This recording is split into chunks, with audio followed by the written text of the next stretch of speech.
Hello to you, teachers across Nigeria. It's wonderful speaking to you today. Good morning. And if you're listening to this from out of the country, good afternoon or good day, whatever time it is that you are in. We live in a very globalized world now. So you don't say good morning anymore. You just say good day. So that wherever you are, it works. It works. Thank you so much for inviting me. And I'm excited to be on this platform speaking to you, whether you're in Kano, Abuja, Uyo, wherever in the country you are today. I'm excited to be speaking to you on the topic of AI and success as a teacher. But I had to play a little bit with the words and study those words carefully. And so I'm going to be talking to you today on something I call the future, education, and the teacher. So we're combining all three into one, looking at where is the world going? Where is education going? What is the role of the teacher in all of this? And all of these changes that are going to be happening, how do you as a teacher survive and succeed, especially in the next chapter? And in the next few minutes, I'm just going to take you on a quick journey and touch a few points. And I hope that you're able to stay with me as we go through this very brief journey. First of all, the world is changing significantly, very, very, very fast. And everything is changing with it. Nothing is staying the same in our world anymore. Nothing is staying the same. Almost every sector, every industry is changing. The way we know things to be are no longer the way things are happening. The way things were 10 years ago are no longer the way things are today. And I love to say this, everything that works today will one day stop working, because everything working today wasn't working like this 10 years ago or 15, 20 years ago. So nothing is going to be static. Nothing is going to be stable for a long time. In fact, we have been told by futurists to expect way more change in the next 20 years than all the change that has happened in the past 200 years combined. So between now and the next 20 years, we will see more change, more displacement, more transformations than all the change that we saw in 200 years. That is scary when you think about it, really. Really, really, really scary. 200 years before now was 1724. 20 years from now is 2044, meaning we're going to see more change in 2024 than everything that happens in the last 200 years between then and now. So, as these changes are happening, things are driving change. So many things are driving change, and it's going to be foolish for us to think that, oh, we're in a space that is immune. Nothing is going to happen to us. Excuse me, guys. Something is going to happen to us, all of us, especially those of us who are in education. Education will no longer look the same. The education that we receive today, or the way education is happening today, is not going to be the same. Have you noticed that in recent times, companies are doing things within weeks and within months that used to take years before to do? I mean, recently Elon Musk's companies did a few stunts that normally should have taken them years or months to do, and these guys are churning it out. Things are happening, and it is those inventions are actually displacing a lot of things. So the first point I want to start with today is, where is education going? What is the future of education going to look like? Because there are important shifts that are happening around the world, and they are affecting education, and they will have massive implications on you and me as teachers. And because of these changes, what it will take to be a successful teacher in the near future will be totally different.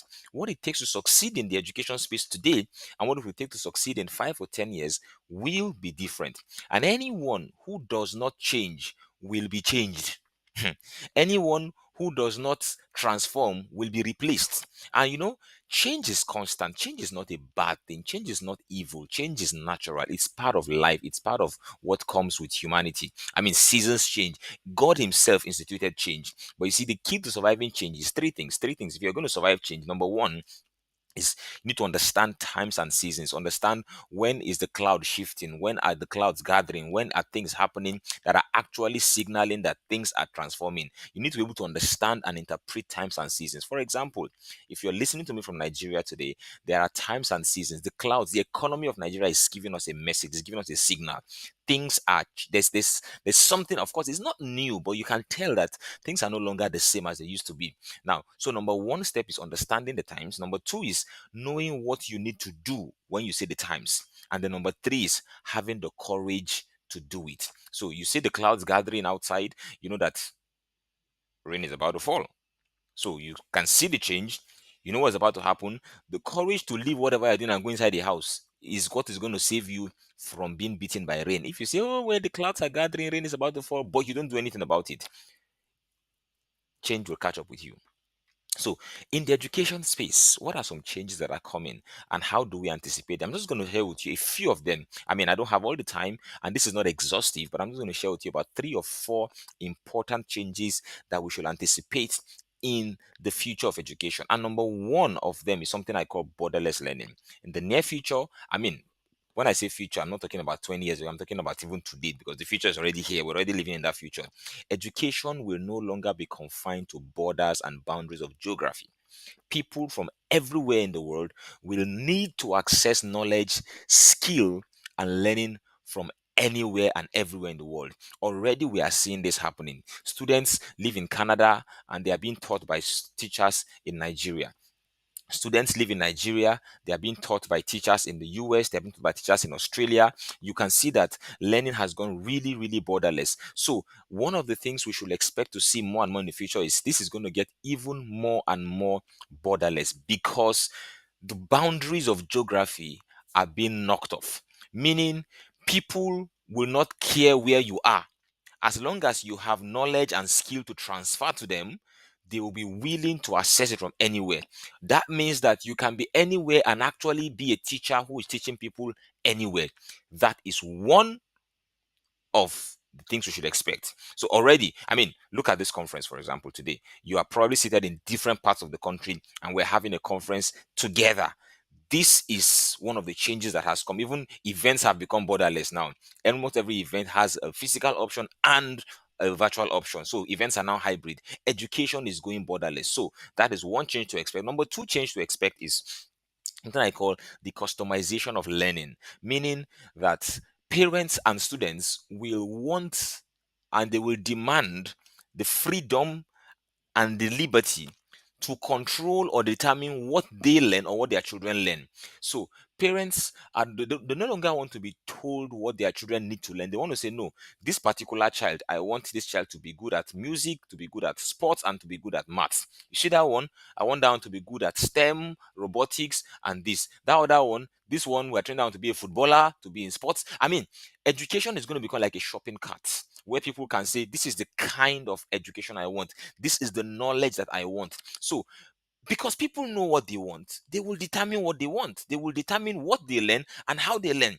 And the power to determine what should be learned will shift from the hands of the school or the teacher and will go to the hands of the parent and the students. It's already happening. Parents are demanding that we want this in the school. And schools that don't adjust fast to that, schools that think that, or teachers who feel that, no, we will tell you what your child needs to learn, they're already losing out. Any school or educator who is not able to provide customized learning in the near future will be sidestepped. Others will eat your breakfast, they will eat your lunch because that is what the future is bringing. That is where the world is going. Customization of learning. That one size fits all learning that we do is not going to be so strong in the near future anymore. There's going to be that power for people to choose what they want to learn. Number three is there's going to be a demand for competence-based learning. Now, stay with me. We know we're talking about where the world is going and the role of teachers in it. I'm going to share with you how you can survive in this. But number three is that there's going to be a demand for competence-based learning.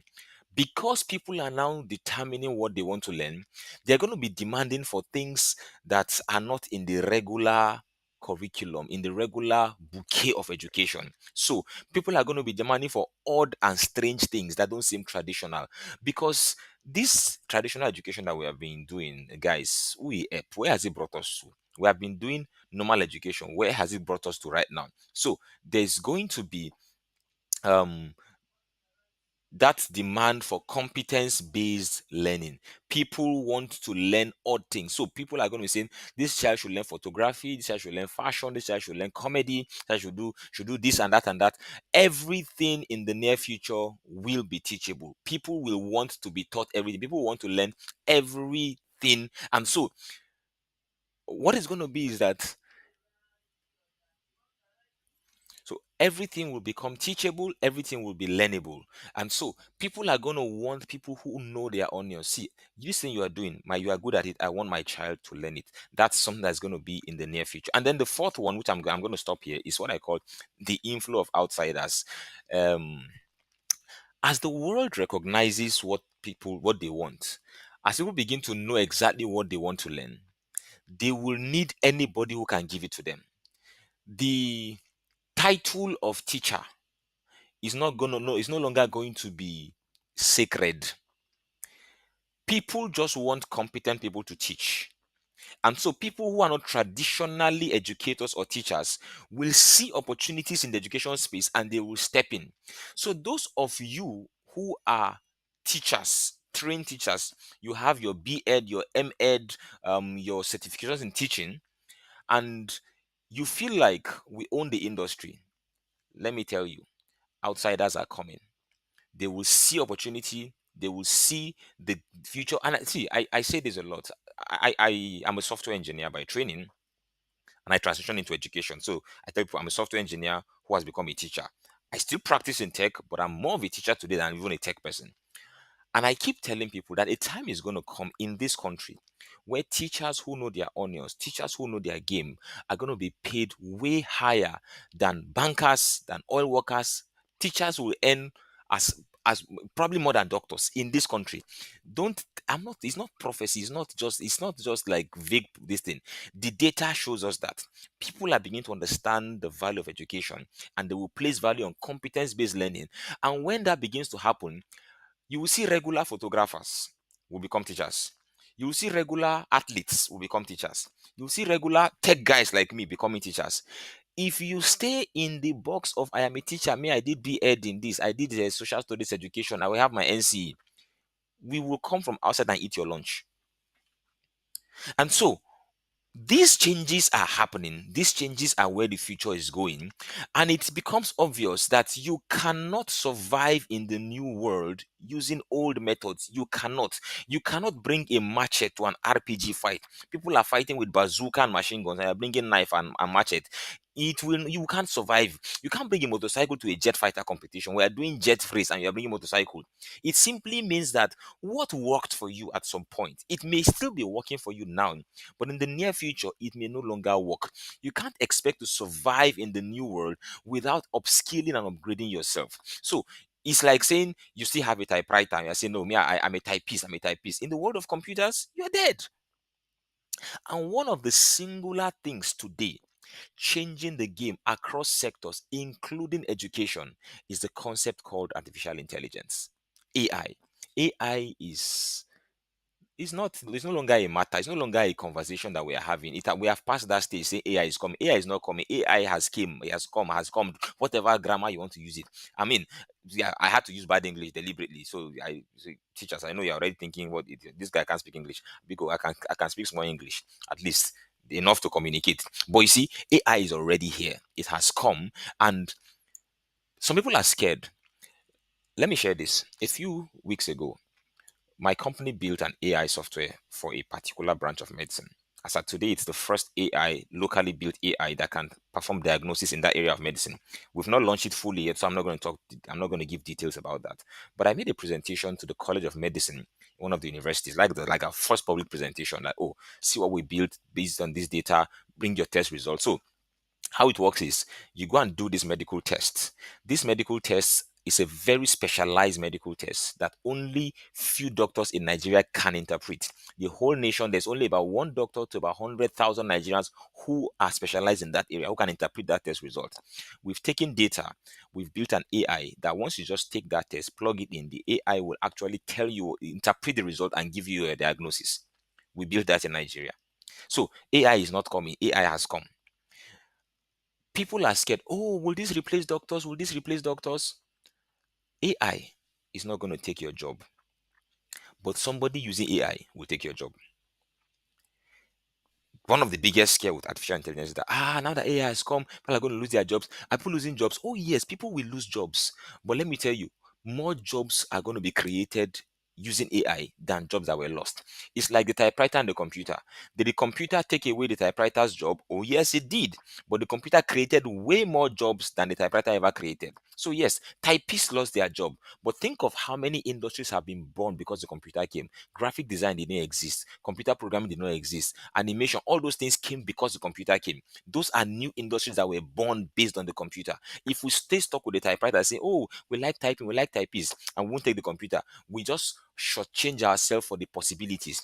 AI has come. It will kill some jobs, but it will create new industries. So if you don't adapt fast, AI will take your job, but not the robots. The robots won't take your job. It is a human being who knows how to use AI that can now do nine people's job that will take nine people out of business, and that one person will collect nine people's money.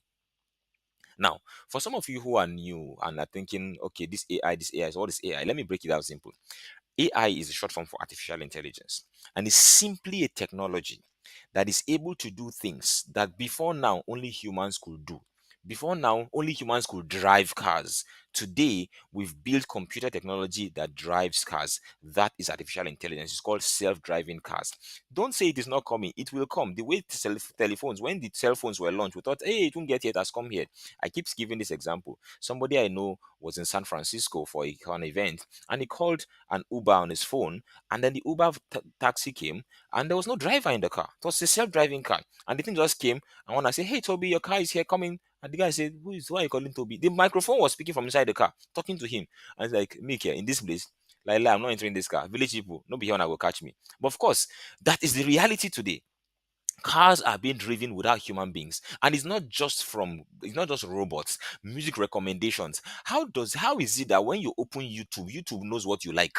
When you go on Facebook, you're seeing the same kind of videos. If you like sports, now only sports video you go to see. If you like Sabinus, it's Sabinus you'll be seeing. If you like whatever you like, that is artificial intelligence telling itself, I understand this person and I know what he wants. Today, music recommendations, video generation, all of those things that only human beings could do before, that computers are doing today, that is artificial intelligence. Now, it's very, very simple. I mean, there are all kinds of AI, generative AI, I mean, all manner of things. I'm not going to technical details today, but I just want to let you understand that this thing has come to stay, and it's not meant to scare you. AI is meant to be your partner, not a replacement. Think of artificial intelligence as you having 10 or 15 super smart PAs. You have PAs, you have assistants, you have servants. You can tell them to do anything and they can do those things. That is what AI is, and that's what AI has come to do.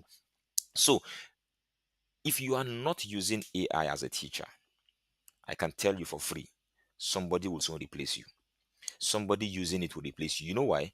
Because that person is going to be 10, 20, 30 times more productive than you, faster than you, more result driven than you.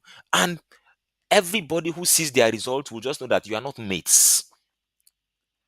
So while this is not an AI class, I'm just going to share with you maybe one, two, based on where my time stop. I have just a few minutes to go, but a few tools that if you are not using AI, you must learn to use. And those of you who are using AI, I'm going to tell you what you need to do to improve how you use AI and where the world is going. So, number one, I mean, if I talk about AI, if there's only one AI tool you know in this life, know this one: Chat GPT. That one, at all, I call it the Gbogbonishia of AI, meaning, if you enter buses in Nigeria, those days we used to do night bus travel, they'll come and be selling medicine. This one, they cure malaria, they cure typhoid, they cure diarrhea. That one medicine that can cure everything. In the world of AI, ChatGPT is the Gbogbonishia. It can cure everything, meaning almost anything you want to do. ChatGPT is just this tool that has a way of knowing and figuring out anything you want to do, and it can advise you, guide you on anything you want to do. On the screen here, I did something. This was a real conversation I had in my school, by the way. So, Teacher Collins teaches sixth graders at our school. He teaches public speaking. He has, I mean, across classes. So TED, we have this TED, so he teaches public speaking, and so he's always training these kids to do presentations. And so I was telling him, you know what? Why not give them? So we're just talking one day. How do you get topics to give your students? You can have 20 students in a class, and you're saying, I want to give them an assignment to go and prepare a talk. Maybe like a 10-minute presentation on a topic, but I don't want to give the same topic to everybody. In fact, I want to give every child 3 or 4 or 5 topics to choose from. I told him, just go to AI. So I just did it. Look at this. I went to chat GPT and say, oh, Collins has 9 students. He wants to give them an assignment to choose from one topic each, from three topics, which topic they can make presentation. Can you give me three suggestions of topic for each of his 9 students so that there's no repetition? AI just gave me for student one, student two, up to the ninth student, three topics, no repetition. That's what AI can do. It helps you to extend the capabilities of your teaching or your thinking. If you are not using ChatGPT, go on YouTube today. Just go after this conference, go and Google tutorial on how to use ChatGPT for teachers. You will see lots of videos. This is one tool that can change the game for you as a teacher. And I'm going to share with you because it's one thing to know the tool, it's one thing to use the tool. Most people I know today who are using AI are using AI at 10% capacity. 10% capability is what they are doing. And so I'm going to show you what you can do to actually use ChatGPT at a higher level. But ChatGPT is just one tool that can transform your game as a teacher. Another tool is something called Magic School. If you're not using Magic School, please, after today, go and check it out. MagicSchool.ai. It can do all manner of things: image generation, prepare your lesson slides, generate quizzes for you, prepare lesson plan, create worksheets for you. I mean, the kind of things that it can do for you, amazing, amazing. Just go magicschool.ai, sign up for free as a teacher, check it out and see what it can do. Tell it the class you want to teach, the topic you want to teach, it will prepare lesson plan for you, can prepare lesson slide for you, can do amazing things. When somebody is still doing manual for 2 hours, in that same 2 hours you have prepared your entire lessons for the entire term, and you can spend your time doing more productive things. No, I mean, we're not saying AI is going to replace your thinking. In fact, AI, like I say, AI won't replace human thinking, but to enable you to do way more with your thinking. It will give you more time. When you spend things you spend 2 or 3 hours doing, you can now do in 15, 20 minutes, so that you can do the work of 10 people with the same 2 hours. That's what AI allows you to do. So check out magicschool.ai, try it out, see what it can do, explore it. Let me give you one more. Go and check out lessonrobot.com. You want to prepare lesson plans? Amazing. Create super lesson plans with superhuman speed. That is the power of this thing. It's going to give you speed that before now you could not generate. How do you get these things done? But just go. There are See, if I want to spend 2 hours teaching you about AI, I can't exhaust tools. I'm kind of exhaust tools. So, how do you stay on top of the game in this world driven by AI? I'm going to share with you three things. Three things, and if you want to succeed as a teacher today, these are three things that I think you must go and explore. Number one, if you're going to stay on top of AI, you have to be a lifelong learner. See, there are new tools being created every day, almost every month. New tools are coming. What you knew 6 months ago not can be, are actually obsolete today. So if you took an AI training 2, 3 months ago and say, oh, we have learned AI, we know all the AI tools, let me shock you. Things have changed. So you have to be a lifelong learner. Keep learning, keep checking things out, keep going online. What is new? What is trendy? What has come out newly? Because new tools, I told you, we just built a new tool in medicine for Nigeria in the last 1 month. I mean, if somebody thought he knew all the AI tools in Nigeria 2 months ago, he's out of date as at this month. That is the power of speed. When I say the speed pace of change, when I say there will be more change in 20 years than in the last 200 years, that's what I'm talking about, guys. So much is going to be happening. Number two, stay curious. When you hear of new tools, don't assume you know what they are doing. Go and try them out. Don't say, what they have come again, or what have they built again. Don't say, AI robot, AI this, lesson planner, AI, whatever, whatever. Check it out. Go and see, what is this thing doing, Seth? You can't give what you don't have as a teacher. You can't raise curious students if you yourself are not curious. So you have to stay curious. You have to stay learning, constantly checking out what is new, what else can I add, what else can I do. And then the third, please, if you will use AI, this third one, go online, Google something called prompt engineering. Take a course on prompt engineering. I've seen people use ChatGPT. Just go and I say, how do I, or prepare lesson plan for me for this? How do I do this? And you just get the reason why you use ChatGPT or use AI, and we can know you're using AI is because you've not mastered the art of prompt engineering. Prompt engineering is the art of giving instructions to the AI so that it can give you results that actually are customized to your needs. It's a skill you will have to learn, you will need to learn. So tools like ChatGPT are powerful, but a lot of people are using that 10% capacity, 2% capacity. Go online and take a training on prompt engineering. Guys, like I said at the beginning, the world is changing. There the skills that are going to stand you out as a teacher are different, are no longer the same, because the skills that students need to succeed in the near future are changing. Your teaching skills have to change, and AI has come to assist you. Let me go back to that slide I showed earlier. I said AI is not a replacement, it's a partner. Think of all these tools as assistants. They will actually give you speed, give you functionality, give you efficiency, give you performance excellence. If you don't do it, if you don't use it, somebody who is using it or doing it will take your job. This morning, I didn't just come to give you theories and just teach you. All I wanted to do was just inspire you and challenge you to let you know that the world is changing. And in this world and the change that is coming, you can actually stand out. What do you need to do? Be a lifelong learner, stay curious, go and learn prompt engineering. Of all things you need to do, go and learn that. My time is up and I have to stop here. So I will have to leave you. My name is David Ogunshola. I am the Innovation Catalyst. Help children become creators. I run a tech and startup school. We help kids become founders before they are 18. Our vision is to help children launch startups before they turn 18. We don't want people to leave university, study 4 5 year courses, then go and start learning tech after they are 27, 28, and come and start becoming. No, no, no, no, no. By 18, the median age in Nigeria is 17. Before children are 18, they should be able to create solutions, build businesses, and create economic value. That's what I do. And once again, I want to thank you, Mrs. Love Odion. Thank you so much for inviting me to your platform. Everybody, wherever you are, the future of Nigeria, the future of Africa depends on what we do in the classroom. And that's why I want you to go out there and be a different kind of teacher. We celebrate the work you're doing, and we really, really are rooting for you.